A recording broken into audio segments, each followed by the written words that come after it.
বন্ধুরা, আজকে চলে আসছি যমুনা সেতুর উপরে। খবর পেলাম যমুনা সেতুর সাইড দিয়ে যে রেল লাইন ছিল সেই রেল লাইনটা খুলে ফেলেছে এবং রেল লাইনটা যেখানে ছিল ওইখান দিয়ে বাইক চালানোর জন্য নতুন একটা রাস্তা করবে। তাই সেটা দেখার জন্যই মূলত আমরা চার বন্ধু চলে আসছি আজকে যমুনা সেতুর উপরে। এখন বাজে 6টা, প্রায় সন্ধ্যা। এর মধ্যেই আমরা চলে আসলাম যমুনা সেতুর উপরে।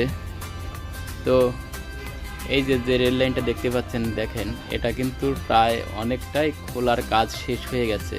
উপর দিয়ে যে রেল ছিল, যে চেল ছিল, সেটা কিন্তু অনেকটাই খোলার সম্পূর্ণ হয়েছে এবং এটা সম্পূর্ণ হয়ে গেলেই নিচ থেকে কাঠগুলো সরানোর পরে এখান দিয়ে বাইক চালানোর রাস্তা শুরু করে দেবে। তো ওই পাশে নতুন একটা রেল লাইনের ব্রিজ আলাদা করেছে, এই কারণেই এটার আর কোনো কাজে লাগতেছে না। তাই আমরা সবাই দেখতে আসলাম। সবাই ভালো থাকবেন, আল্লাহ হাফেজ।